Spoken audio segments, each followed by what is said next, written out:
धार के ऐतिहासिक भोजशाला मामले में शुक्रवार को आए फैसले को हिंदू समाज की बड़ी जीत बताते हुए मुख्य याचिकाकर्ता कुलदीप तिवारी लखनऊ ने प्रतिक्रिया दी है। उन्होंने कहा कि न्यायालय ने स्पष्ट रूप से माना है कि भोजशाला मां वाग्देवी का मंदिर है।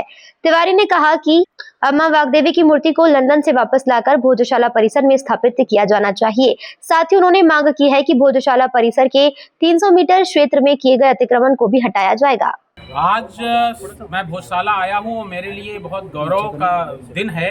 आज के लिए हमने प्रतीक्षा एक लंबे समय से की थी। आज वो समय आया है जब भोजशाला की पवित्र धरती को, माता सरस्वती की पावन भूमि को मैं प्रणाम करने, उस रज को प्रणाम करने में यहाँ आया हूँ। सबसे बड़ी बात यह है कि जो निर्णय इतने समय के बाद यहाँ जो हिंदू सनातन समाज को प्राप्त हुआ है, बहुत लंबी लड़ाई इसके लिए सनातन समाज ने और संपूर्ण धार वासियों ने लड़ी है। इसमें कई लोगों की जानें गई हैं, कई लोगों के खिलाफ मुकदमे हुए हैं, कई लोगों ने लाठियां खाई हैं, कई लोगों ने अपना पूरा जीवन, अपनी पूरी जवानी खपाई है इस संघर्ष को जिंदा रखने में। धार के वो लोग सब मेरी बधाई के पात्र हैं जिन्होंने इस आंदोलन को जीवित रखा। पिछले 4 साल से हमने इसकी लड़ाई कोर्ट में लड़ी है, लेकिन उस आंदोलन को जीवित रखने के लिए सैकड़ों वर्षों से धार के और आसपास के जितने क्षेत्र के जो लोग हैं वो बधाई के पात्र हैं। आज ऐसा फैसला आया, मैं कल से देख रहा हूँ कि यहाँ पे होली, दिवाली भी मनाई जा चुकी है, लोगों ने उत्सव मनाया है, लोगों ने डांस भी किया है। महिलाएं और जो बच्चियां हैं, छोटी छोटी जो बच्चे हैं छोटे छोटे, उनके अंदर जो खुशी उत्साह आया है, जो हिंदुत्व के जागरण का जो भाव आया है, जो भारतीय संस्कृति की पुनर्स्थापना का जो भाव आया है, वो महत्वपूर्ण है। और इस तरीके के निर्णयों से इन भावों का आना स्वाभाविक है।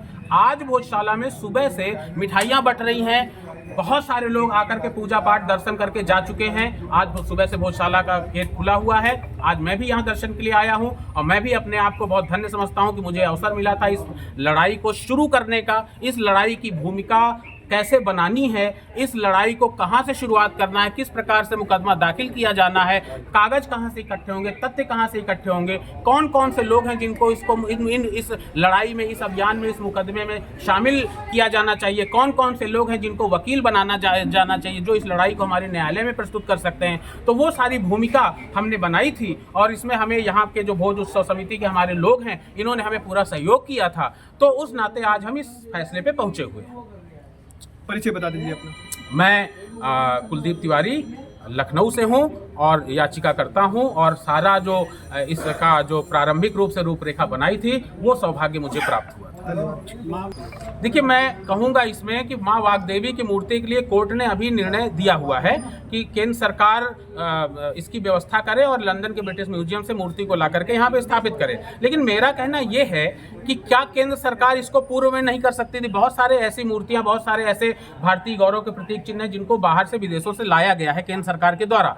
तो ये मूर्ति के लिए भी बहुत बार प्रत्यावेदन दिया गया है, लेकिन क्या केंद्र सरकार इसके लिए पहले एक्शन नहीं ले सकती? लेकिन ये कहीं ना कहीं देखिए राजनीति का शिकार रहा है ये विषय भोजशाला का। मैं कहता हूँ, खुल करके बात मैं कहना चाहूंगा कि ये भोजशाला का विषय राजनीति का शिकार रहा है, वरना इसका निर्णय बहुत पहले आ जाना चाहिए था। राज्य सरकारें और केंद्र सरकारें मिलकर के अगर इसका निर्णय निकालना चाहती तो ये समाधान इसका बहुत पहले हो सकता था। लेकिन चलिए, ये भी अच्छा रहा कि पहले समाधान नहीं निकला, कोर्ट के माध्यम से न्यायिक तरीके से एक न्यायिक और कोर्ट की मोहर लग करके इसका समाधान हुआ है, तो ये भी बहुत अच्छी बात है। तो ये स्वागत किए जाने योग्य है। तो मैं इस बात के लिए प्रतिबद्ध हूँ और हम संकल्पित हैं कि भोजशाला की जो माता सरस्वती की मुख्य मूर्ति जो लंदन में है उसको लाएंगे और यहाँ पर स्थापित करेंगे।